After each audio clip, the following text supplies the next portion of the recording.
Peter Pan by James Matthew Barrie. Chapter 1. Peter Breaks Through. All children, except one, grow up. They soon know that they will grow up, and the way Wendy knew was this. One day, when she was 2 years old, she was playing in a garden, and she plucked another flower and ran with it to her mother. I suppose she must have looked rather delightful, for Mrs. Darling put her hand to her heart and cried, "Oh, why can't you remain like this forever?" This was all that passed between them on the subject, but henceforth Wendy knew that she must grow up. You always know after you are 2. 2 is the beginning of the end. Of course, they lived at 14, and until Wendy came, her mother was the chief one. She was a lovely lady, with a romantic mind and such a sweet, mocking mouth. Her romantic mind was like the tiny boxes, one within the other, that come from the puzzling East. However many you discover, there is always one more. And her sweet, mocking mouth had one kiss on it that Wendy could never get, though there it was, perfectly conspicuous, in the right-hand corner. The way Mr. Darling won her was this. The many gentlemen who had been boys when she was a girl discovered simultaneously that they loved her, and they all ran to her house to propose to her, except Mr. Darling, who took a cab and nipped in first, and so he got her. He got all of her, except the innermost box and the kiss. He never knew about the box, and in time he gave up trying for the kiss. Wendy thought Napoleon could have got it, but I can picture him trying and then going off in a passion, slamming the door. Mr. Darling used to boast to Wendy that her mother not only loved him, but respected him. He was one of those deep ones who knows about stocks and shares. Of course, no one really knows, but he quite seemed to know, and he often said stocks were up and shares were down, in a way that would have made any woman respect him. Mrs. Darling was married in white, and at first she kept the books perfectly, almost gleefully, as if it were a game, not so much as a Brussels sprout was missing. But by and by whole cauliflowers dropped out, and instead of them there were pictures of babies without faces. She drew them when she should have been totting up. They were Mrs. Darling's guesses. Wendy came first, then John, then Michael. For a week or 2 after Wendy came, it was doubtful whether they would be able to keep her, as she was another mouth to feed. Mr. Darling was frightfully proud of her, but he was very honourable, and he sat on the edge of Mrs. Darling's bed, holding her hand and calculating expenses, while she looked at him imploringly. She wanted to risk it, come what might, but that was not his way.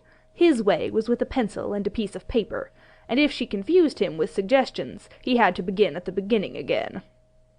"Now, don't interrupt," he would beg of her.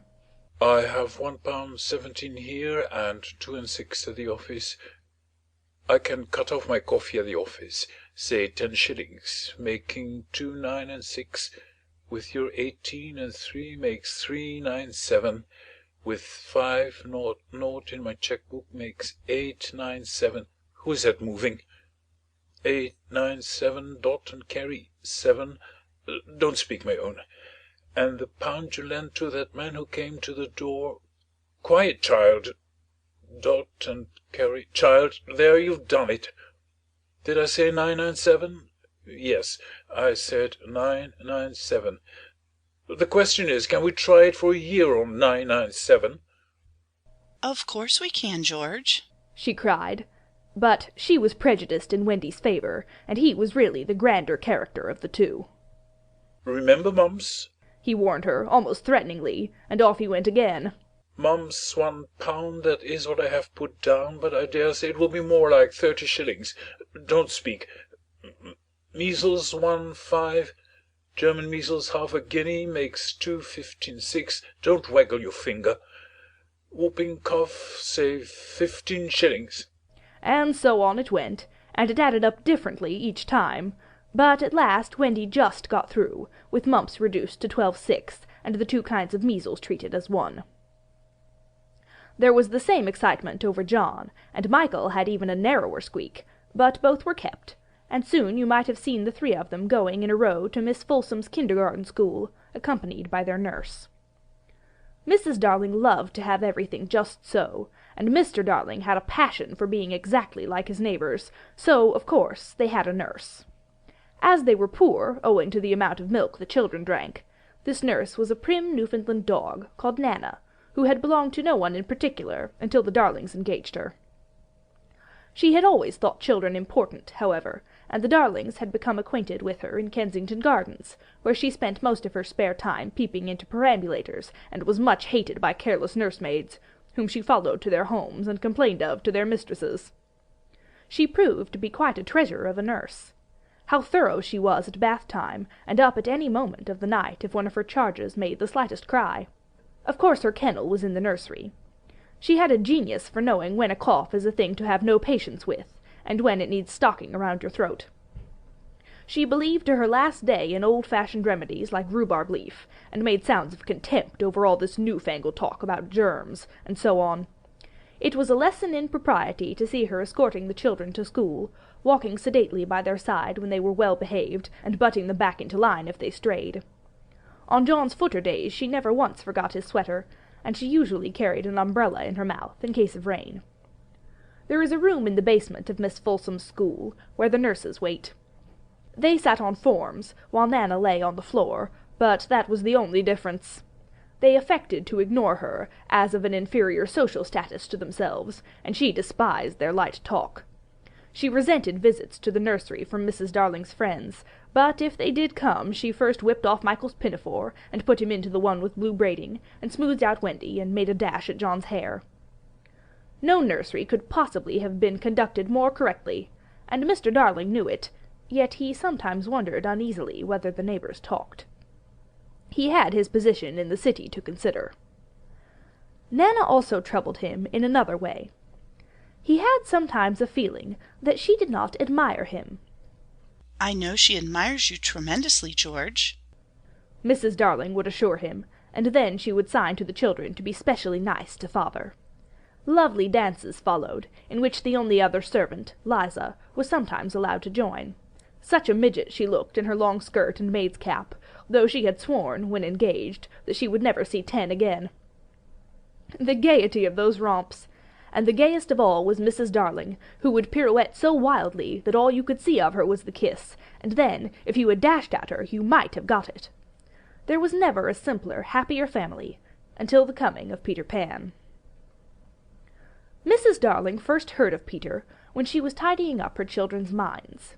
It is the nightly custom of every good mother, after her children are asleep, to rummage in their minds and put things straight for the next morning, repacking into their proper places the many articles that have wandered during the day. If you could keep awake, but of course you can't, you would see your own mother doing this, and you would find it very interesting to watch her. It is quite like tidying up drawers. You would see her on her knees, I expect, lingering humorously over some of your contents, wondering where on earth you had picked this thing up, making discoveries sweet and not so sweet, pressing this to her cheek as if it were as nice as a kitten, and hurriedly stowing that out of sight. When you wake in the morning, the naughtiness and evil passions with which you went to bed have been folded up small, and placed at the bottom of your mind, and on the top, beautifully aired, are spread out your prettier thoughts, ready for you to put on. I don't know whether you have ever seen a map of a person's mind. Doctors sometimes draw maps of other parts of you, and your own map can become intensely interesting, but catch them trying to draw a map of a child's mind, which is not only confused, but keeps going round all the time.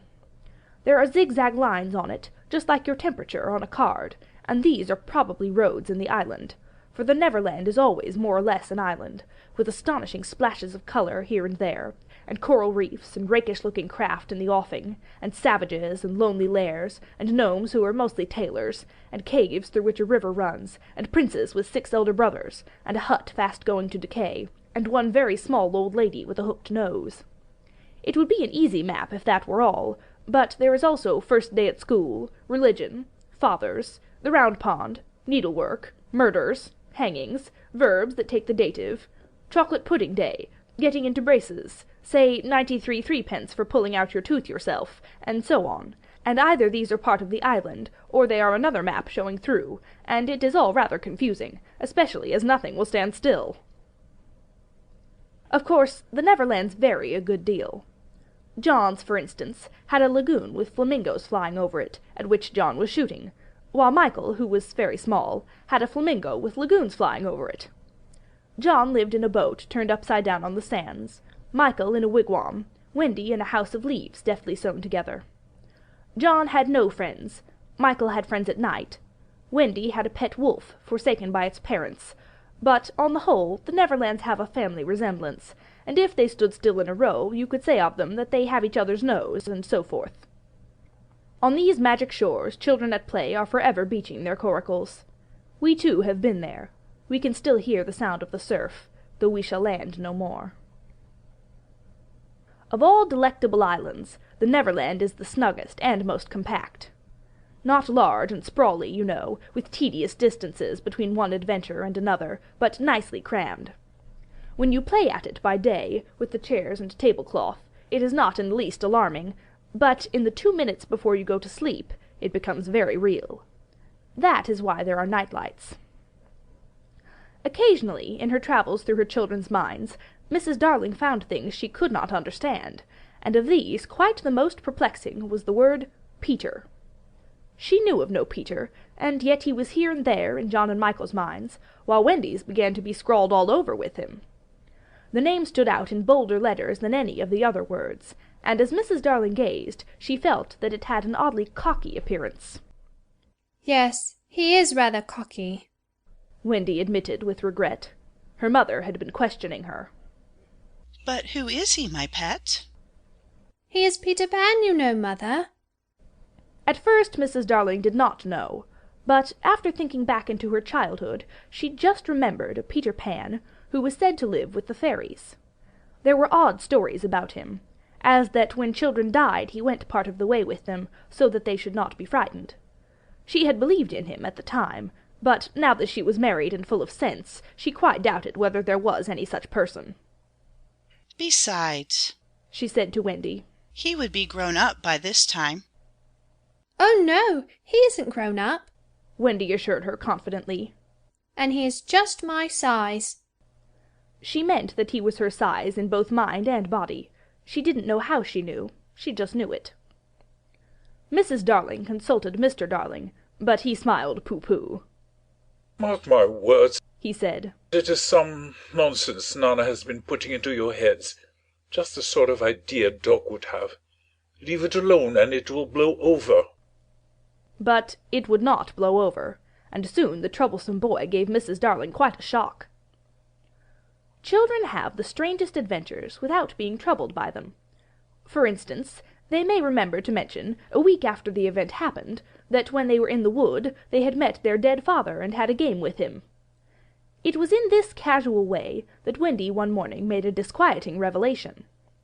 Some leaves of a tree had been found on the nursery floor, which certainly were not there when the children went to bed, and Mrs. Darling was puzzling over them, when Wendy said with a tolerant smile, I do believe it is that Peter again. Whatever do you mean, Wendy? It is so naughty of him not to wipe his feet, Wendy said, sighing. She was a tidy child. She explained in quite a matter-of-fact way that she thought Peter sometimes came to the nursery in the night, and sat on the foot of her bed and played on his pipes to her. Unfortunately, she never woke, so she didn't know how she knew. She just knew. What nonsense you talk, Precious. No one can get into the house without knocking. I think he comes in by the window, she said. My love, it is 3 floors up. Were not the leaves at the foot of the window, Mother? It was quite true. The leaves had been found very near the window. Mrs. Darling did not know what to think, for it all seemed so natural to Wendy that you could not dismiss it by saying she had been dreaming. My child, the mother cried. Why did you not tell me of this before? I forgot, said Wendy lightly. She was in a hurry to get her breakfast. Oh, surely she must have been dreaming. But, on the other hand, there were the leaves. Mrs. Darling examined them very carefully.